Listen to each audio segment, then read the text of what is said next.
สบายดีพ่อแม่พี่น้องชื่อในลาวและอยู่ต่างประเทศและก็สบายดีพ่อแม่พี่น้อง FC ดังฟังไทยเบิร์ดสุคน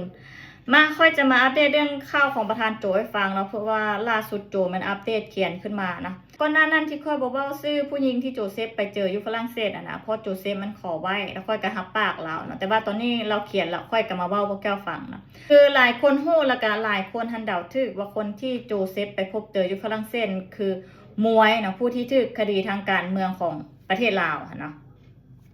มวยท่านเดินทางออกจากประเทศลาวมุ่งหน้าสู่ประเทศฝรั่งเศสเมื่อวันที่30เดือน5ปี2025นะ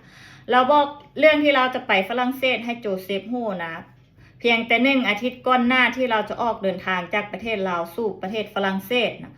เราบอกกับโจเซฟว่าเราจะอยู่ในประเทศฝรั่งเศสเพียงแต่5-6 มื้อเท่านั้นนะเราบอกว่ากำหนดเวลาที่เราจะกลับประเทศเราคือวันที่5เดือน6ปี2025นะโจก็ได้มีการซักถามหมวยว่ามากับไผเป็นคนพาไปได้แนวใดนะ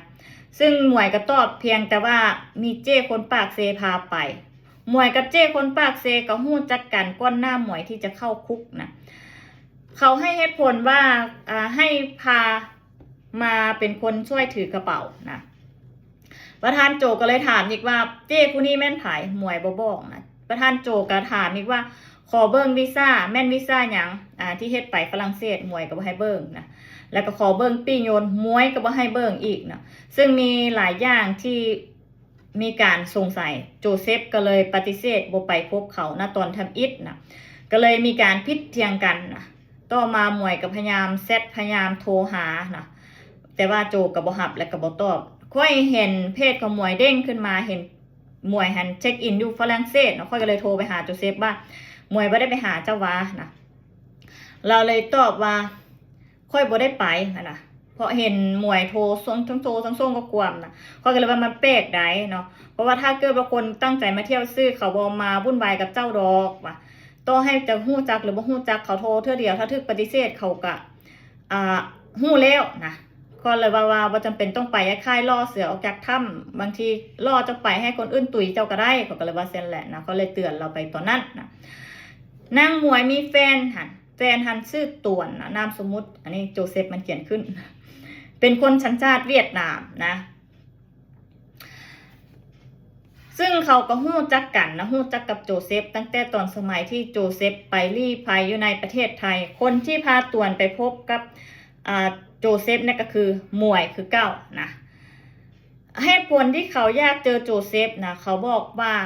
เขาติดคุกมาโดนนะ5 ปีบ่ได้เจอกันออกคุกมาแล้วมาฮอดฝรั่งแล้วก็อยากเจอโจเซฟเขาว่านะซึ่งโจเซฟเป็นคนที่ค่อนข้างจะซัพพอร์ตหมวยนะช่วยเหลือทุกอย่างเนาะและก็เราบอกว่าก้อนเมื่อจะกลับมานาก็อยากพบกับเรานะแล้วต่อมาหัน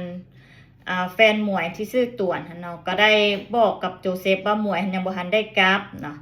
เพราะว่าเจ้ที่พาหมวยมาหันเลื่อนเวลากลับประเทศลาวหันออกไปเพราะให้เหตุผลว่ายังซื้อกระเป๋าซื้อโมงบ่ทันครบนะแล้วหมวยจำเป็นต้องได้อยู่ในฝรั่งเศสต่อหลายมื้อนะแฟนของหมวยเท่าต่วนพาหมวยหันย้ายไปเมืองโปที่อยู่ใกล้ๆกับโจเซฟเพื่อสะดวกสบายให้กับโจเซฟกับนางหมวยได้เจอกันนะให้ไปหย่ามหมวยนะสะดวกขึ้นนะทั้งหมวยทั้งแฟนหมวยบอกกับโจเซฟว่าให้พานันทิดามาหย่ามแน่มาส่วนนันทิดาไปแน่สินะแล้วเขาก็เลยว่ามีการสงสัยหลายอย่างนะแต่ก็ที่สุดโจเซฟกระตกว่าจะไปเจอเขาวันที่11เดือน6นะปี2025เนาะแต่ว่าประธานโจก็ออกเดินทางไปวันศุกร์นะพอไปฮอดครึ่งทางแล้วโจเซฟมันจึงบอกแฟนของหมวยให้มารับอยู่สถานีรถไฟเมืองโปเนาะซึ่งเท่าตัวนี้ก็ได้ไปรับโจเซฟแล้วก็ได้พาไปหาหมวยหันท่าอยู่ในห้องนะพอไปฮอดหมวยก็กอดประธานโจแล้วก็ได้พากันกินข้าวแล้วก็มีการสร้างสรรค์กันประธานโจไปก้อนมื้อนัดกับหมวยกับแฟนหมวย1 มื้อนะเพราะว่ามีการสงสัยหลายอย่างนะแล้วก็ได้เตรียมโตไปย่างดีเพราะมีหลายคนเตือนแล้วก็มีเรื่องราวที่นักเคลื่อนไหวหลายคนอยู่ในต่างประเทศจะฮู้ดีว่าห้ามกินดื่มเครื่องของที่คนที่เฮาไปพบนะเพราะว่ามันบ่ปลอดภัยนะโจเซฟกับ ได้มีการดื่มไวน์กับพวกเขาแล้วเท่าตวนก็ลินไวน์ให้หันจนโจเซฟก็เลยทอบไวน์หันคืนให้กับเท่าตวนนะเทไปเทกันมาแหละเพราะว่าวัดใจกันไปว่าถ้ามึงมีอย่างไส้กูมึงก็ต้องบ่กล้ากินสินะสุดท้ายแล้วก็มีการสลับปรับเปลี่ยนน้ำดื่มที่อันแฟนของหมวยเอามาไว้ให้โจดื่มในตอนกลางคืนนะโจเซฟก็ระมัดระวังตัวย่างเต็มที่นะตอนนั้นนะหลังจากกินข้าวแล้วเท่าต่วนก็ได้ไปอาบน้ำนะเบียร์กับเบิร์ดพอดีนะหมวยกับโจเซฟก็เลยออกไปดื่มเบียร์อยู่ห้างข้างๆซึ่งบ่ห่างไกลกันย่างไปประมาณ3 นาทีนะแล้วก็ได้มีการไปดื่มเบียร์แล้วก็เว้าจ่าถามไถ่สุกดิบกันลมกันหลายเรื่องเนาะหลังจากนั้นก็ได้กลับห้องไปหาเท่าต่วนแล้วก็ได้ดื่มไวน์ต่อนะดื่มไวน์มาได้สักพักเนาะเท่าต่วนก็ได้ไปส่งนางหมวยนอนอยู่โรงแรมเนาะประธานโจก็ได้นอนอยู่ห้องกับเท่าต่วนหั่นแหละซึ่งเป็นห้องที่เท่าต่วนนั้นหับรีโนเวทนะพอตื่นเช้ามาวันเสาร์วันที่14นะเดือน6ประมาณ7 โมงประธานโจก็ได้ลุกออกไปอาบน้ำแล้วก็เลยออกย่างชมเมืองนะได้เซตบอกเท่าต่วนว่ากำลังย่างเลาะชมเมืองประมาณ9 โมงนะเท่าต่วนก็ได้เซตมาหาโจจะไปซื้อเครื่องอยู่นอกนะจะไปนำบอนะเราก็ได้ตอบบ่ไปนะโจมาตอบบ่ไปนะแล้วก็ถามว่าอยากได้หยังบอถามหมวยเบิ้งว่าอยากได้หยังนะว่าซั่นหลังจากนั้นโจก็เซตโทรหาหมวยนะให้ออกมาย่างเป็นหมู่การรอท่าให้เท่าต่วนกลับมาแล้วหมวยก็ได้ออกไปแล้วก็พากันย่างลิ้นแถวนั้นแล้วก็ย่างกลับมาประมาณ11 โมงนะแล้วก็ตอนนั้นมีผู้ชายคนหนึ่งเข้ามาทางหลังนะแล้วก็ได้ใส่มือล็อกคอนะแล้วก็จ้วงเข้าไปหน้าอกนะที่คอนะก็ได้หน้าอก2 แผลแล้วก็คอมาแต่ว่าโจเซฟมันมีไหวพริบตีนะได้เอามือตัวเองหันดันมือมีดแล้วก็แขนของเขาไว้นะแต่ว่ากับเขากับจ้วงเข้าไปได้2-3 แผลเนาะตอนนั้นฮันโจก็มีความเลือนลางเนาะเพราะว่าพยายามตั้งสติแล้วแต่ว่ามันกระเสียเลือดหลายเนาะแล้วก็บวกกับความเจ็บปวดแน่นะนางมวยโทรหานันทิดาให้นันทิดาโทรหาผู้ที่จะช่วยได้นะแล้วก็นาง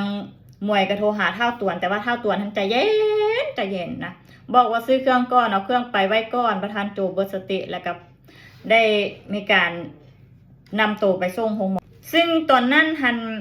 นางมวยก็ได้ล้มสายอยู่กับเท่าต่วนหั่นแหละนะประธานโจก็บอกว่าบางสายเดี๋ยวนี้แล้วก็บอกกับนางมวยว่า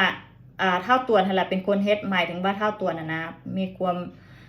ใกล้ชิดนะน่าจะเป็นผู้สงสัยไล่ลายที่สุดนะตอนนั้นนะต่อมารถกู้ไฟก็ได้มีการใช้ออกซิแล้วก็นั่นแหละเข้าโจก็ได้รับไปนะแล้วก็ประมาณ6-7 ชั่วโมงแล้วก็ฟื้นขึ้นมานะมีการสืบสวนหลายอย่างมีการค้นพบหลายแนวซึ่งยังอันนี้ยังเป็นความลับอยู่เขาบ่ทันได้เปิดนะแล้วก็เขาก็บอกฮู้ว่าสามารถจับคนที่ลงมือได้แล้วนะและที่ประธานโจหันฮู้ว่ามีการพัวพันหลายคนบางแผนกันเป็นย่างจีเนาะในการลอบทำให้ประธานโจในเทื่อนี้เนาะหวยเนาะเบื้องต้นผ่านการสืบสวนหันเราปฏิเสธบ่ฮู้หยังนะตำรวจจึงบ่ได้กักตัวเรานะแล้วก็บ่ฮู้ว่าตอนนี้หันเราไปใส่อยู่ใส่นะบ่มีไผฮู้ออกจากฝรั่งเศสแล้วบ่หรือว่ากลับลาวแล้วบ่อันนี้บ่มีไผฮู้นะแล้วบ่มีไผเห็นเรานะ